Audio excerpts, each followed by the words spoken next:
Welcome to Michael Page Technologies Leadership Interview Series.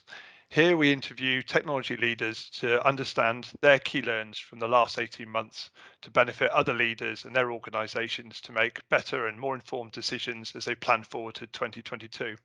I'm your host. My name is James Barrett. I lead Michael Page Technologies recruitment business for the UK, and I'm very pleased to welcome my guest today, Jo Shannon. Jo is the Director of Technology and Design from the Ordnance Survey. Welcome, Jo. Thank you very much. Thanks for having me. Great to have you here. Now, from personal experience, Ordnance Survey reminds me of geography field trips and getting lost on hills, trying to pretend I know where I'm going and or can read a map. But I know it's far more than that. So maybe to kick off, it would be really helpful just to frame what the Ordnance Survey actually do and the benefits it has both commercially and to individuals. Yeah, absolutely. And you're absolutely right.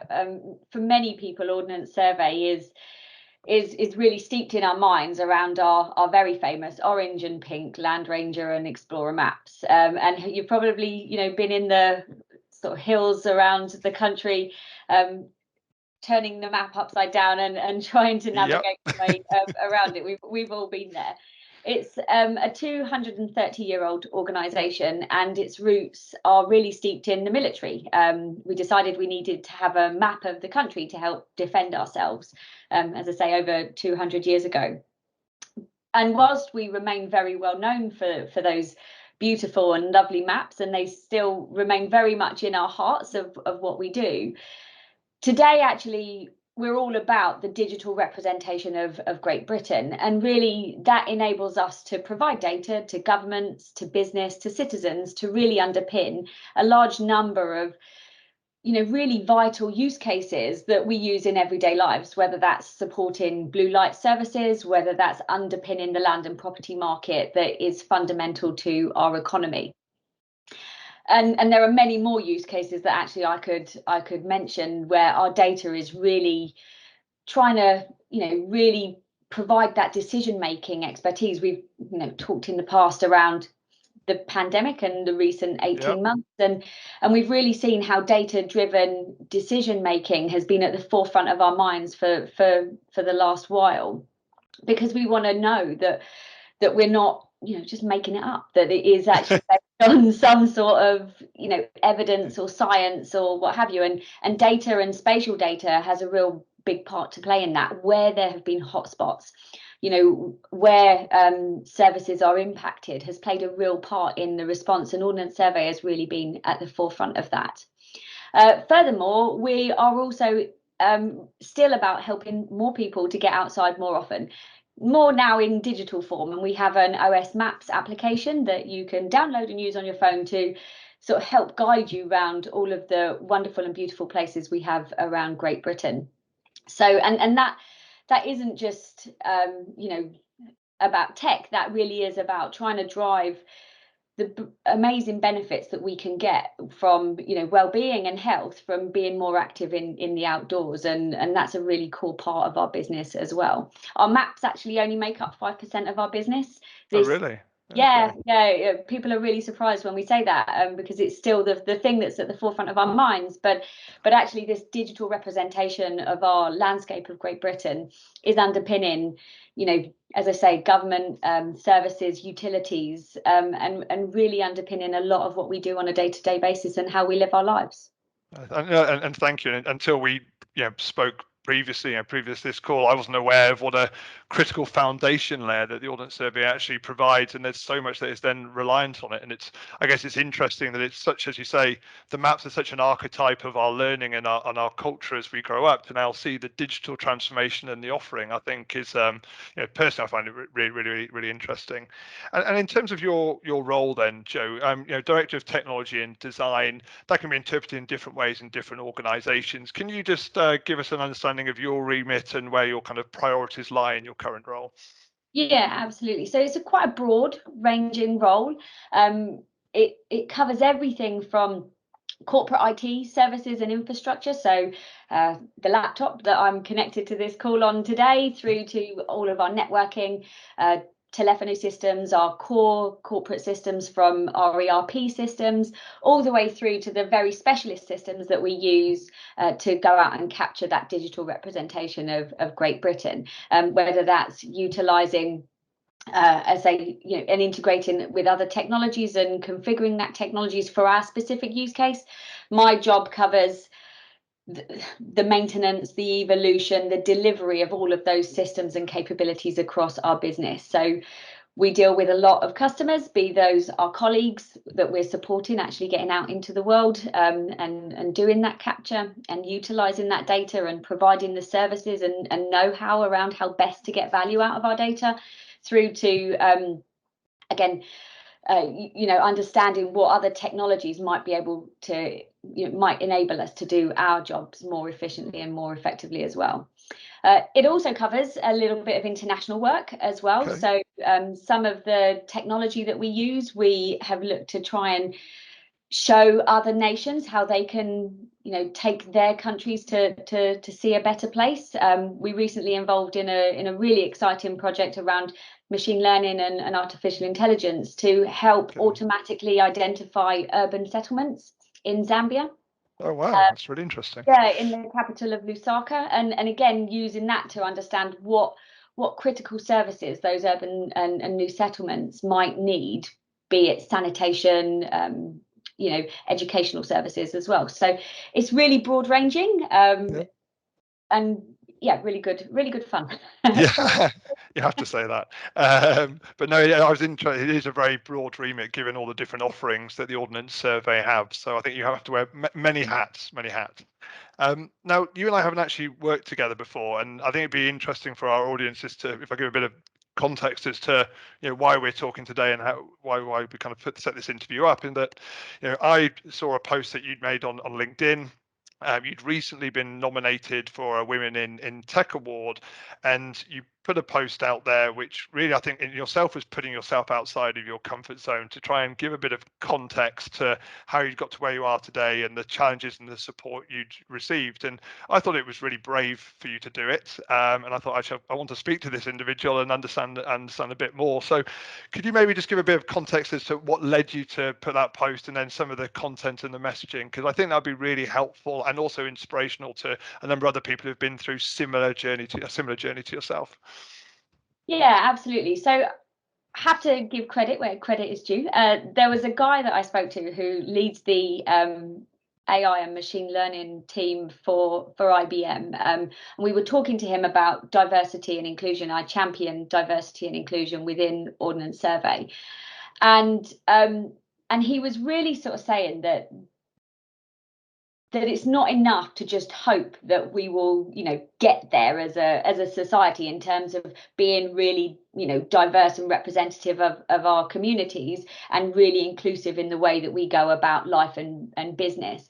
And he sort of said that it was really important that, particularly for people in, our own circumstances, to really call out when we see things that aren't right. And that really stuck with me, but I also wanted to add a balance to it, in that I think it's also really important to call out where there are people, either knowingly or unknowingly, actually doing things that are really helping change the way that, people are viewed within business particularly, but in life in general. And I was nominated for some awards in the Women in Tech Excellence, and I have to confess, I'm incredibly proud to have been nominated and incredibly thankful, but it's a bit of a cringe moment for me. I sort of, don't really want to talk about it. Don't really want to overshare. Yeah. But when I sat and thought about it, and I remembered sort of Seth's words in my mind, I thought, actually, looking back over my career, I'm 38 years old. I'm a mum of a 2.5-year-old. I've got absolutely no formal qualifications whatsoever, and yet I'm sat in an executive director position in an organisation that, to me is a national asset of this country, but is also a £175 million business, with huge ambitions to grow and diversify its revenues as well. And actually, there have been a number of people that have supported my career that have seen past the fact that I don't have a degree, I don't have formal qualifications, and that really valued an aptitude and a willingness and a hunger and a thirst for learning and an ambition to grow. And I thought, I can't just ignore that. I need to say thank you to the people that have supported me, and also to share, to say that it isn't, a degree isn't the be all and end all. Although it's often one of the first questions I get asked, oh, what's your degree? And I'm like, oh, I don't have one. What university did you study at? Oh, the University of Life. I don't actually ever say that. But you sort of think, oh, what do I say? And I always felt slightly embarrassed about it. And I thought, now, hold on a minute, this is not something to be embarrassed about. Actually, you should be really proud. And if you can, if you can make it, in that sense, then, God, there's an awful lot more hope for other people out there.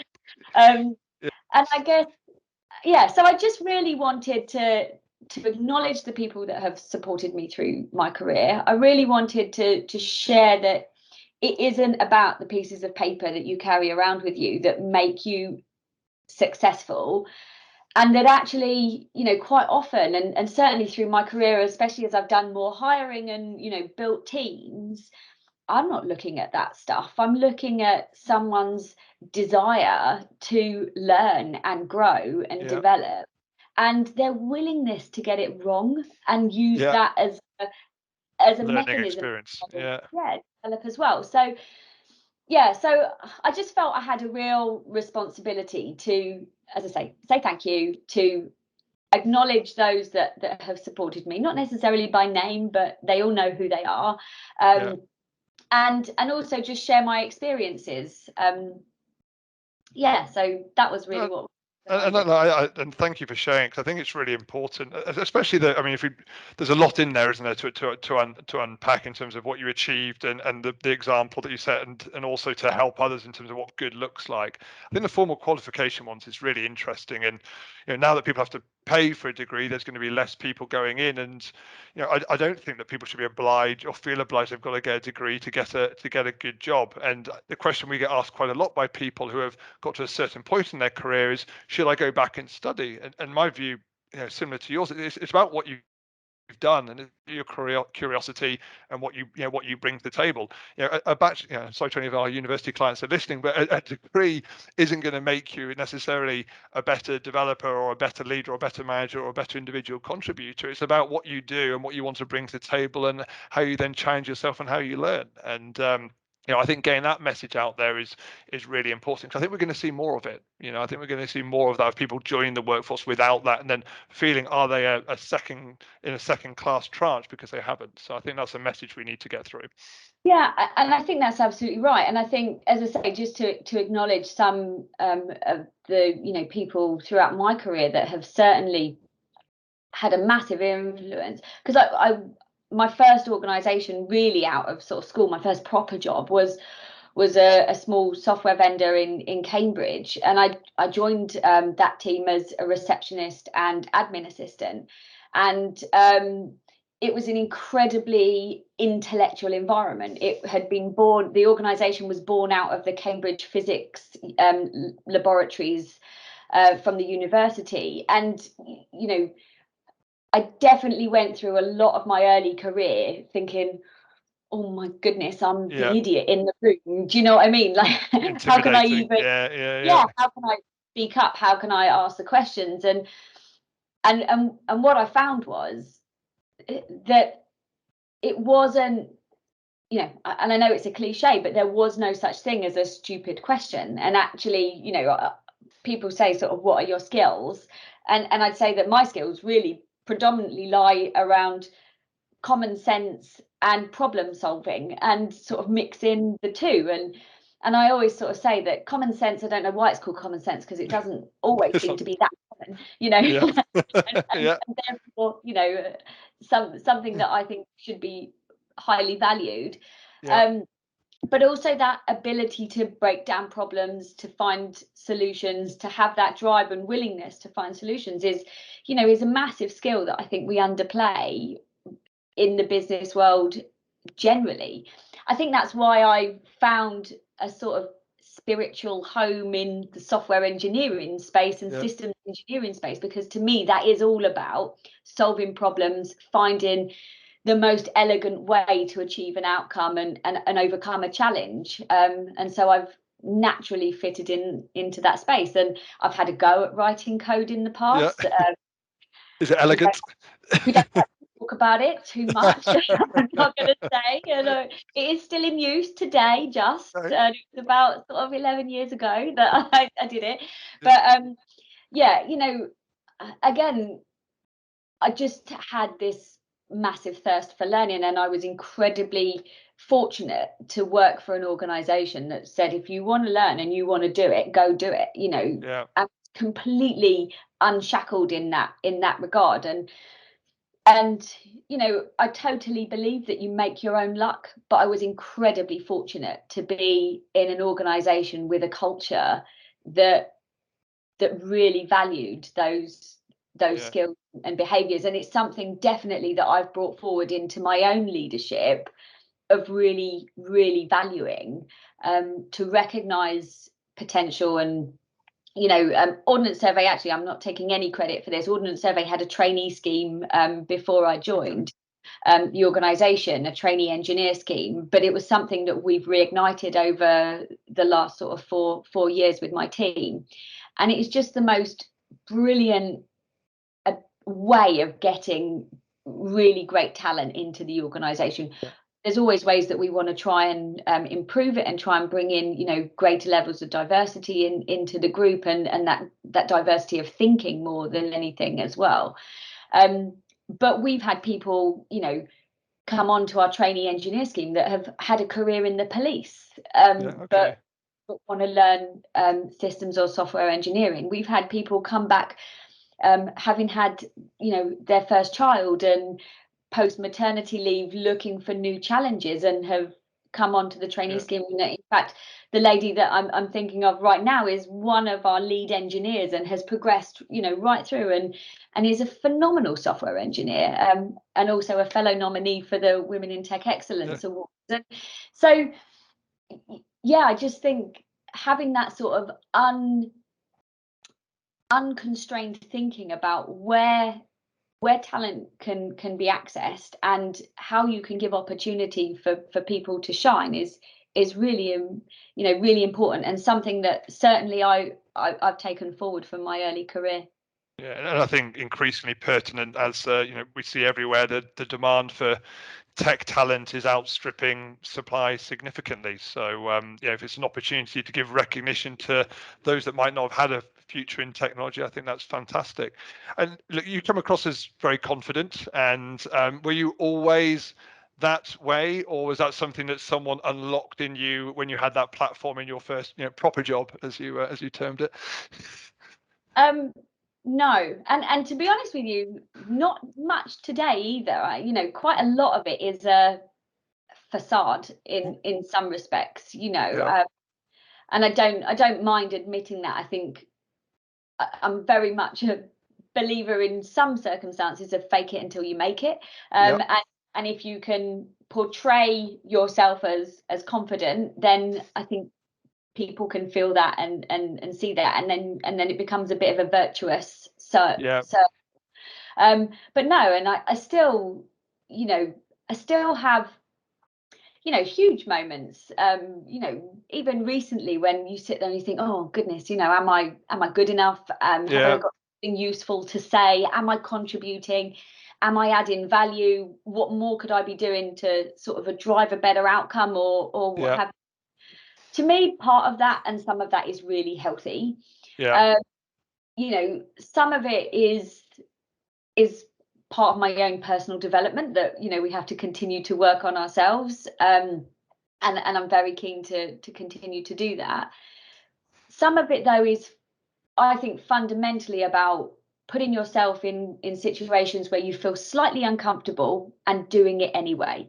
and trying to get used to it, and trying to stretch yourselves and not shy away from scenarios. I mean, when we spoke before, again, most people would not put shy and me in the same sentence. And I understand that, but it is really from a point of, from my side of, as I say, not feeling confident, but kind of just doing it anyway, whether that's asking a question and not wanting to look like the idiot in the room, or whether that's, you know, standing up in front of a group of people and talking about your experiences, and, you know, either at conferences or in a scenario like this. I think, I'm a massive believer in that kind of challenging yourself and doing it anyway, and taking what you can from that. I've done some of these interviews when I've walked away and thought, oh goodness, that was awful. Might be one of them. So far so good. But by the same token, I've learned what I need to do to prepare myself maybe better, and I've always just tried to say, well, okay, you know, things don't always go great. How can I improve for next time? And so that, I think that's been a really, again, important factor for me, is to not shy away from anything that puts you out of your comfort zone. In fact, I've probably gone and sought opportunities to put myself out. I agree, and I think, you know, we only grow when we're feeling uncomfortable, right? And I think that's common, but that's a big step. And I think, you know, from our audience, we're going to have some managers who probably need to work on how they create that platform, that culture, so, you know, so it's diverse and inclusive, so people feel like they can push themselves. And there's going to be a number of people out there who want to have a voice, but probably don't feel that they can. And I think that's something which, as a society, let alone in business, we need to work on. I mean, it's hardly scientific, but if I, you know, cast my mind back over, you know, recruiting for 15 years, if I looked at a gender divide when I come to managing offers for candidates, it tends to be female candidates who are undervaluing their worth, and then the male equivalents who essentially are probably more punchy and need tempering down in terms of what's the benchmark into the organization. That's not scientific, but, you know, I can think of a number of you know, examples which kind of fit into each side. I guess from your experience as a leader now, and I think that trainee scheme is really interesting. Any tips for any managers out there who think, do you know what, I'm probably working in a culture where we're not as progressive or as open? There are some things under my control as a line manager. Any points, little things that have worked for you, either at Ordnance Survey or in your previous career, that would help other leaders who might have that challenge or want to take that opportunity? Yeah, I think, and I think I've fallen into this trap myself before as well, so there's absolutely no judgment with this, but I think as leaders or managers, and, you know, I prefer to be in the former rather than the latter, I think there's a common mistake that people make, which is you feel that you have to have all the answers. And actually, I think that's a complete misnomer. Your role as a leader is to try and gather as much input and as many ideas, and provide an environment where they can be synthesized and developed in the most productive and constructive way possible. If you are putting that pressure on yourself to always have all the answers and always drive, you know, the direction in a certain way, then I think you're just setting yourself up to get it wrong, and you won't create that inclusive culture that drives a better outcome. So to me, that's one of the most fundamental things. I also think that hierarchy is sometimes necessary in organizations to just help with the sort of general running of an organization. But I think largely it can be quite counterproductive, and I really get frustrated sometimes with sort of lines of communication being hierarchical, with, you know, people sort of saying, oh, I can't say that to this person because their job title, you know, might have the director word in it. And again, I think as leaders, it's our job to break down as many of those barriers as we possibly can, And I feel that's really come to the fore, certainly over the last sort of 2 years, probably more so over the last sort of six to 18 months as well, which is, I mean, we talk about managers and stuff like that. I know, I'm generally quite open in that I don't want to be managed, right? I don't like being managed. I don't think management is a thing that applies to people. I think you manage plans, you manage scenarios, you manage, situations. I personally don't think you should manage people.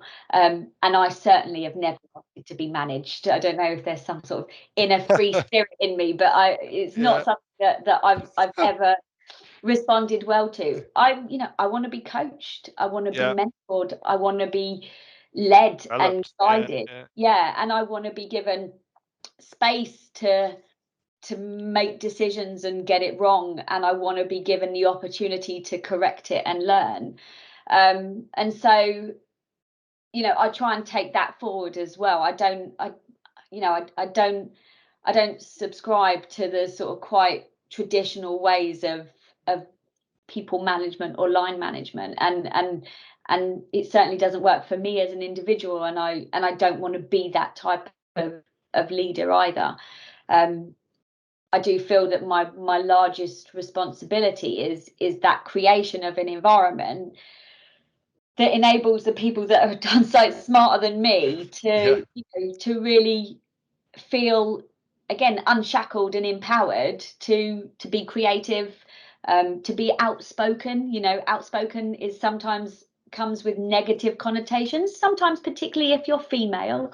And I just, again, don't subscribe to any of that. I want to have the frank and honest open debates, whether it's good, bad or indifferent, and I want to have as much input as possible. I think what I bring to the table as a leader is that ability to see a bigger view and maybe sort of different perspectives, whether that's mixing technology with business and commercial perspectives, that maybe somebody who's very heavily in the technology might not be able to see all of those things.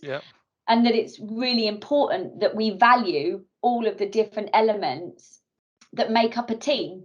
And that shouldn't just be based on hierarchy. Agreed. And I think that's it, isn't it? We, as organizations evolve, it takes a lot of effort to have effective feedback loops to make sure that people with different horizons, different viewpoints can take that feedback to consolidate and, as you say, to synthesize out the best way forward. And I think that's the level is probably the viewpoint of how far ahead you're looking, isn't it, rather than your importance based on title. And you referenced the last kind of 6 to 18 months in that. So as a leader of technology, what would you say are your key learns from what's been a very interesting and challenging period for everybody? What have you taken away from it? Hopefully some positives from what was a very difficult situation for the society. Yeah, I guess the biggest learning I've taken over the last 18 months is to make time for the informal connection. There's been a lot of talk, I think, rhetoric in the press, and certainly we felt it in Ordnance Survey, that you miss those sort of tea station or water cooler kind of chats. And one of the things that we did within the technology and design department of Ordnance Survey was, right early on, is we put in 30-minute town halls, we called them, every week, Thursday, 2:00. We've not missed many over the last 18 months, and just really prioritized 30 minutes to just get together. And they're not agendarized. We have spoken about everything from Frozen 2 Very important. to technology strategy, to ways of working, to how we want this environment to sort of change us for the better in the future. And it's I can't deny that when we first started doing it, it was sort of like a bit of a sort of a black hole of my week, where I used to go, oh, blimey, 30 minutes, what am I going to ramble on for 30 minutes? but actually it's really turned into the highlight of my week. And we tend to see, of a team of about 450 people, we get about 120, 130 wow. people turn up every week to either just listen in or to contribute if there's something that they want to contribute. We use the chat, people come off mute and come on video, but really prioritizing that time to connect on a level that isn't just about the daily grind or Yeah. you know, the sort of immediate things that you might be working on in sort of smaller teams, and to appreciate the sort of diversity of roles and perspectives and thought that we have as a group. That has led to the fact that despite being further away from sort of the team than I ever have been, I feel closer to them. Yeah. And that's really made me value. And we did town halls before the pandemic. We used to do them face to face on a monthly basis, but we were happy if 5 people turned up. And Okay, there's that's now interesting. Yeah. 120, 130 people every single week talking about a variety of things, and not having it agenderized feels like a bit of a break from the sort of, Yeah. it is a Teams meeting, but it doesn't feel like a Teams meeting. Yeah. And the fact that we do talk about stuff that's not work related, so we can connect on different levels as well as human beings. And you know, through the time, particularly the early lockdowns, you know, the Christmas lockdowns, we talked a lot about the challenges that we were facing, whether that was homeschooling and having kids at home whilst trying to juggle work priorities, or whether that's around people who weren't able to see their families, and the stress and pressure that brings too. So yeah, I guess that that prioritization, and it's like in my diary now, it's absolutely sacred. I don't attend anything Yeah. else unless I'm on leave, which I do, you know, do allow Yeah. myself to You're leave. allowed. Yeah. And we've also, you know, and other people have got involved and have led sessions, so we don't cancel them if I'm not around. Now somebody else takes the floor, or you know, and helps try and facilitate conversation, or the group themselves do it. But we just absolutely prioritize 30 minutes to connect as individuals. And you know, yeah, I don't know if that sounds a bit daft, but it has been No, genuinely I think transformative.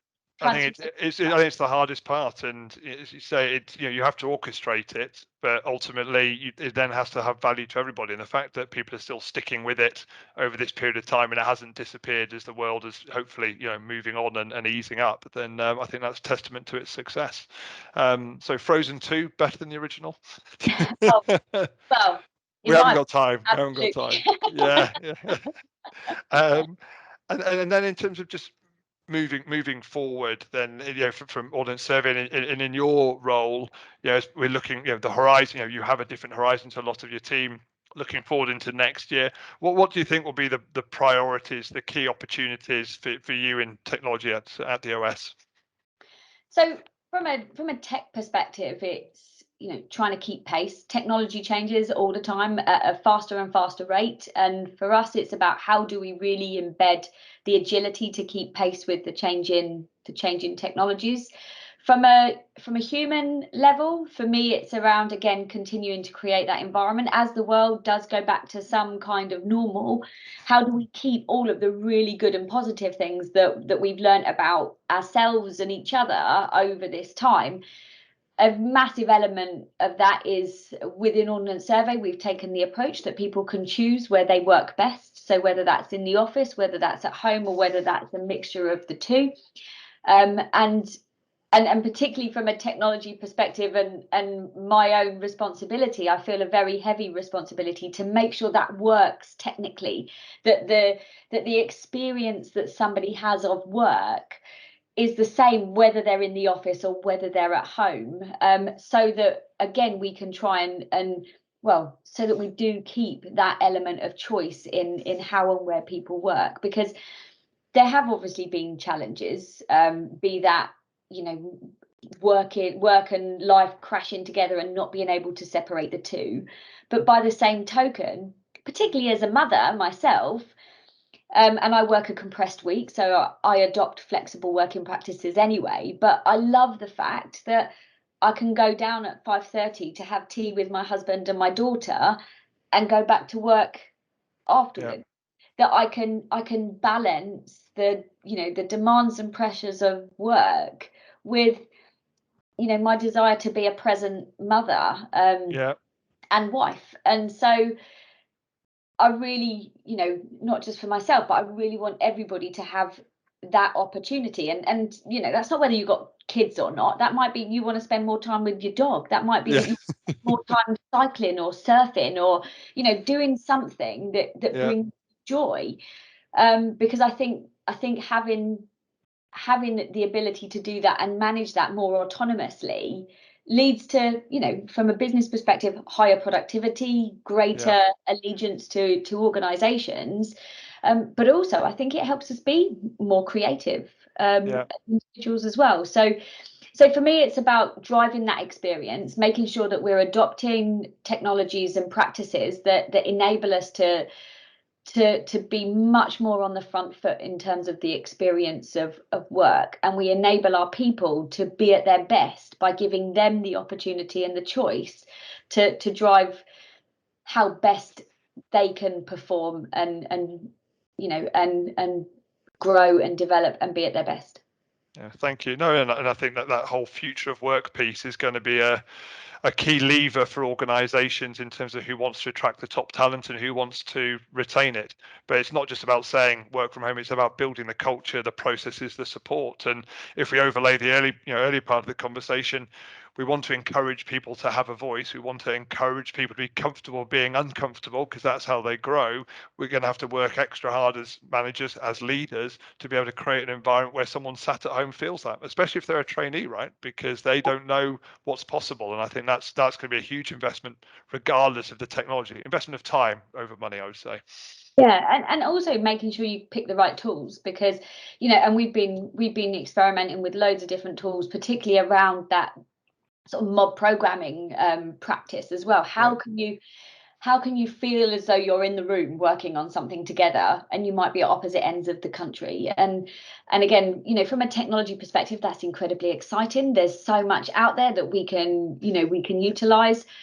We just have to find what's going to work for us and give us the best results. That means, though, we have to be open-minded, and we also have to be critical, and we have to be decisive. If it's not working, we need to speak up and say that, and not just put up and shut up. We need to really be in that very kind of iterative change process right now, so that we can remember all the good things that we've got over the last 18 months and be very keen to hold on to them. Yeah, good, thank you. It's learn fast rather than fail fast. Yeah. Excellent, good. Well, look, Jo, thank you for sharing so much, and rest assured you came across very well. So you push yourself outside of your comfort zone. Everything is great. So no, thank you for that. So I always ask my guests this one last question. So, for the next guest that we have on, the next technology leader, whoever that may be, what do you think is a key question that I should be asking them, which would then benefit you in terms of your career and your leadership going forward? Oh, I guess I would ask them, what are they doing to support developing the best environment for their teams to be successful? Yeah, that's what I'd ask them. Yeah, thank you. And hopefully, if we pull all the answers, we'll all be working in better environments in the future. I hope so. Excellent. Well, Jo, look, thank you for sharing. Comfortable being uncomfortable, and I think as leaders, we need to create that platform to make sure people can come forward and we can hear their voice. So, look, thank you very much, and I look forward to meeting our audience on the next iteration of our leadership interview series. Thank you. Absolute pleasure. Thank you for having me. Thanks. Cheers.